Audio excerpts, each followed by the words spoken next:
I just got my Galaxy S10 Plus in the mail today. I'm upgrading from an S8. I'm gonna unbox this thing for you guys. This is a 128 gigabyte version. Play with this thing for about a week and do a full review on it. Let's see what we got here. Manual. There she is. I went with the blue, as you can see here. I'm gonna try and get fingerprints all over this thing immediately. You know how that goes. Phone probably needs a charge right there. Gotta get it activated today. Charger. Oh, that's kind of cool. USB adapter. Earbuds. First impressions, holding in the hand, pretty sleek, pretty nice. I gotta say I'm happy with it. I haven't played with, I pre-ordered this thing, so I haven't actually seen one of these in the store. But yeah, what they're saying is true. This does have the glass prism back there. This is gonna be, I'm gonna be putting this in a case. I keep all mine in a protective case, not a full protective case, but just a very, very slim, streamlined rubber case. I find for me also it helps with the grip. These real thin, small bezel phones, I have a hard time manipulating everything without hitting these sides if I don't have it in a little case. So I'll give you guys a preview of that. All right, that is it. That's what's in the box. Let me get this thing set up. I've been using this for a day now. I know I said I was going to give it a week. I'm still going to give it a week. I just wanted to point something out here because I'm getting ready to change it. This comes with a screen. Put this down right. Protector.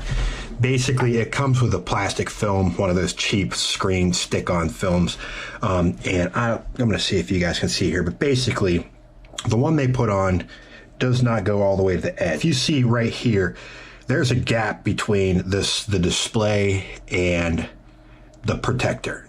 And it creates this line that goes all the way around this gorgeous new display. And here's the thing I don't like. I keep my phone in my pocket most of the time for carrying purpose. I don't carry it in a clip or anything like that. Right around the cutout there, I don't know if you can see it, that is already starting to collect dirt.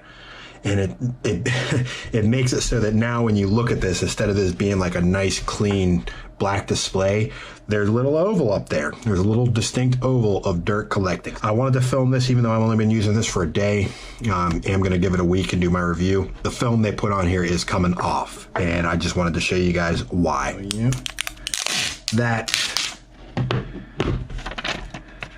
That's all it is. So, in the trash it goes. Cleans up the display, looks a little bit nicer, screen feels better. I normally don't use a screen protector. Haven't had an issue with scratching up my phone. The only thing I keep in my pocket with my phone is chapstick, so that could be it. If you keep this in a pocket with your keys, you might have a different viewpoint. But for me personally, I like the feel of actual glass front. Spent a week with this guy. I'll give you a comparison here. This is my old phone. This is the Galaxy S8.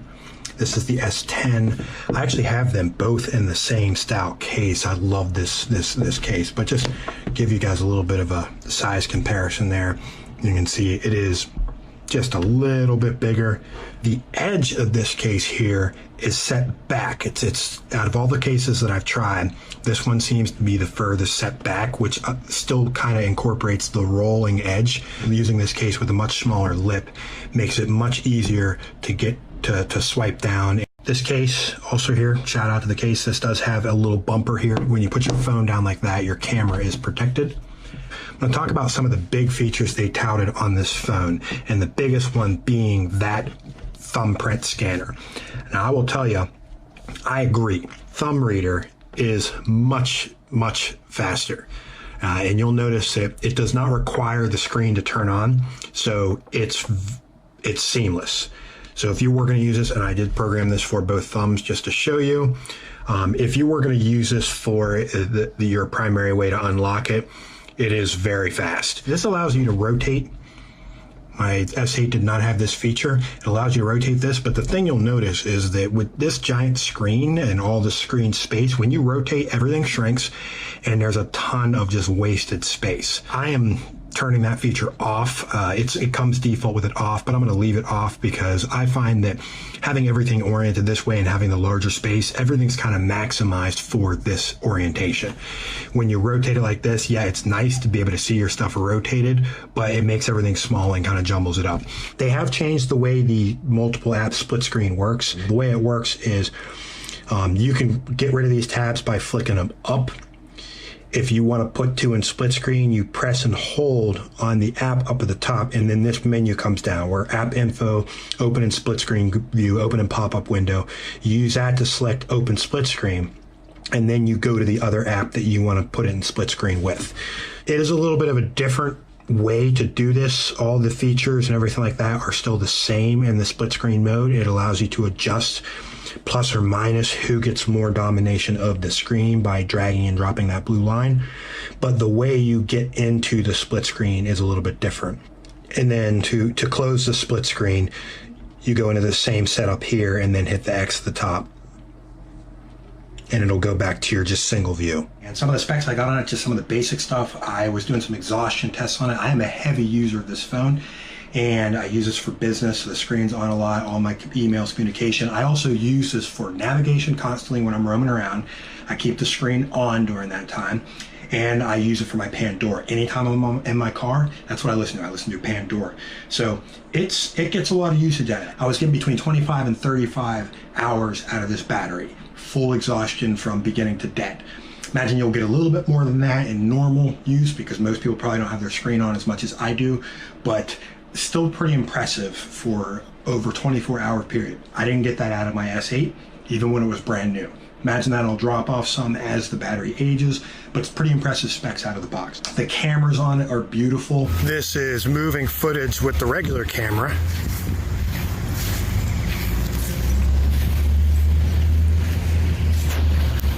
And this is what it looks like with the wide angle camera.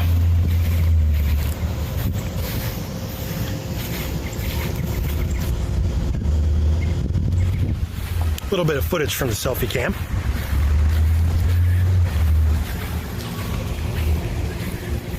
This does have some video stabilization in it. Within a week's use, had some glitches. Now, it is a brand new phone, and I got it on release day, so I expect there's going to be some patches that work on some of this stuff. There was a patch on release day.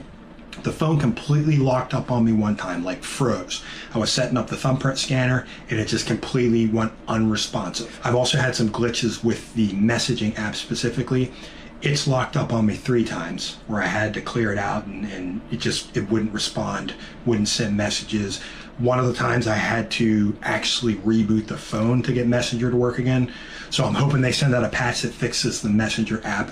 I'm not blown away by this phone. This phone is a great phone, don't get me wrong, but there's nothing revolutionary about it. If you have a previous Samsung phone, S8, S9, whatever, when you get this phone, you're not going to be like, holy crap, this is a huge leap forward. I think it performs better. Everything has moved in that direction of better performance. The cameras are definitely more stellar, and they've tweaked some stuff on the interface. But overall, I mean, it's a good phone. It's a Samsung phone. It's the next logical thing. Do I think it was worth the tooting of the 10th anniversary? Holy crap, this is a magical phone? No, it's an upgrade. The thumbprint scanner is probably the biggest jump that they made in technology of this phone. I mean, really, I don't know what else more you can really do with phones. It makes clear phone calls, good reception on the Bluetooth and on the Wi-Fi. There's still some glitches going on here. It has a smart lock feature. Now, what the smart lock feature allows you to do is when your phone is locked, it can keep it unlocked given certain criteria. For example, one of them is if it's connected to a certain Bluetooth device, it won't lock your phone. It'll automatically unlock your phone. This is great. I hook it to my car stereo through Bluetooth when I'm driving around. I just tell the smart lock when you're connected to this Bluetooth, don't lock the phone. So anytime I'm in my car, I know the phone's in my possession, I want to use it, I need to respond to text or change the station on Pandora, I don't have to unlock the phone first. It also has a location lock, which technically when it's in a certain location within a range, it should keep the phone unlocked. I didn't have good luck with that. It worked for probably the first 30 minutes after assigning its location, and then it seems like the phone forgets where it's located at. and it started locking the phone again. It does have a lock feature where if nothing is done to this phone for 4 hours, regardless of if it's in smart lock or not, it'll just lock up the phone. I do think that that's a good feature because overnight stuff like that, it just locks your phone.